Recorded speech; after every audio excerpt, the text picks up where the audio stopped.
Nous voici projetés 2000 ans en arrière sur le site antique de Glanum, aux portes de Saint-Rémy-de-Provence, un site qui possède une source sacrée.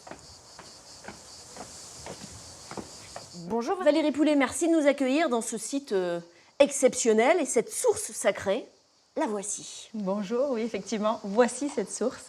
C'est certainement parce qu'elle est pérenne, qu'elle est régulière, que les premiers peuples se sont installés autour. Et donc on va lui attribuer, par la force des choses, par cette présence régulière et permanente, eh bien, des vertus sacrées, des pouvoirs guérisseurs, bons pour la santé.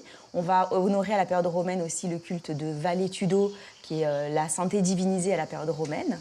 Donc oui, on vient ici chercher la protection et la santé.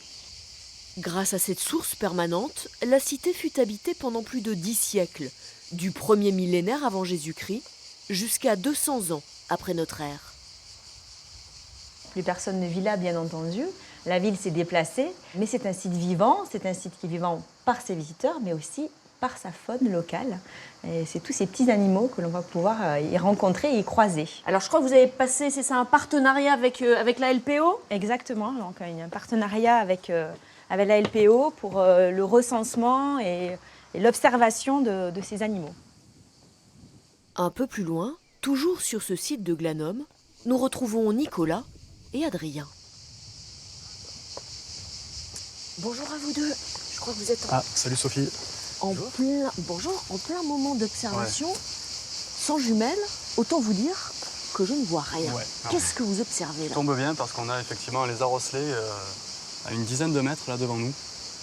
C'est l'espèce qu'on cherche sur ce site. Donc c'est le lézard osselet, c'est le plus grand lézard d'Europe. Il est présent sur ce site. Donc on voit que c'est un site touristique, pourtant il y a une belle biodiversité. Et il se laisse approcher relativement près comme cet individu. Donc là, c'est grand comment, les lézard osselet ? Là, on est sur une femelle adulte, donc elle fait environ 50 cm de long avec la queue. Mais les plus grands individus peuvent atteindre 60 ou 70 cm. Ici, il y a environ 70 000 visiteurs par an. Ils ont l'habitude de voir des bipèdes déambuler sur le site. Ils ont compris qu'on n'était pas des prédateurs, donc on peut faire ce genre d'observation comme cette femelle qui est présente là devant nous, quoi. La voix, elle est toujours là. Elle est toujours là, elle est même... un peu plus sortie. Je crois qu'elle est sortie, ouais. Mais en fait, ouais, exactement. Ouais. Le soleil est sorti, tu vois, là, on est entre... On a de la chance avec la météo, parce que là, ces derniers jours, il faisait très chaud. Et donc, les reptiles se protègent aussi de la chaleur. Ils craignent le froid, mais ils vont aussi craindre les trop fortes chaleurs.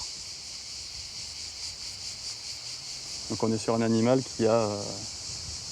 que j'observe depuis 6 ans, qui avait déjà 2 ans lors de la première observation. Donc, on est sur un animal qui a minimum 8 ans. Dans la nature, c'est un âge élevé pour cette espèce-là. Les lézards osselets sont classés sur la liste rouge de l'Union internationale pour la conservation de la nature. Ils sont vulnérables et quasi menacés en PACA. On peut imaginer que ces lézards osselets, ils étaient déjà présents là, il y a 2000 ans, à l'Antiquité ? Tout à fait. Ils devaient être présents dans le massif des Alpilles. D'ailleurs, les conditions devaient être encore plus favorables que maintenant, la présence de l'espèce. Et tiens, regarde. Là, on a un indice de présence. Alors, qu'est-ce que c'est que ça ? C'est une fécesse. C'est une crotte, en fait, de lézard osselé. On voit que la taille est relativement grande. On est sur une crotte qui fait plus de 4 cm de long. Donc, c'est composé essentiellement de cuticules d'insectes, puisqu'il se nourrit essentiellement d'insectes. Donc là, on a des élytres de coléoptères, on a des tibias d'orthoptères, donc ce qu'on appelle les sauterelles, en fait.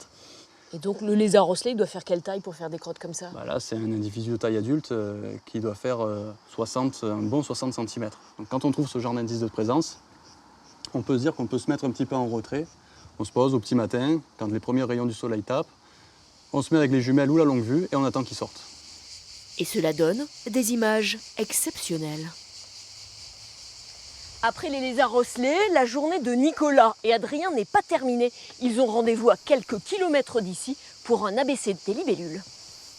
L'ABC, c'est l'Atlas de la biodiversité communale. Nous voici à Saint-Étienne-de-Grèce. Là, si on regarde, on a déjà des libellules là, qui sont au-dessus de... On a des odonates qui volent à l'ombre là-bas contre la berge en face. Avec Nicolas, le spécialiste de la Ligue de protection des oiseaux, du grand public venu en voisin aider à faire cet inventaire. Voilà, on est sur une espèce ultra caractéristique. Et en plus, c'est bien, on a le mâle et la femelle. Et alors, ça fait quoi d'avoir une petite On a le libellule mâle et comme la ça femelle. Elle a les yeux bleus, ça va être trop belle. Puisque tu l'as dans les mains, est-ce qu'il y a quelque chose qui attire ton attention là? Elle a 6 pattes. Et ouais, mais alors les pattes, elles ont quoi de particulier? Ah, c'est sur les pattes. Elles sont plates, la Ouais. dernière partie. Exactement. Elles Bouge sont pas, plates, bouge pas. en fait elles sont dilatées, les pattes. Les tibias sont dilatés.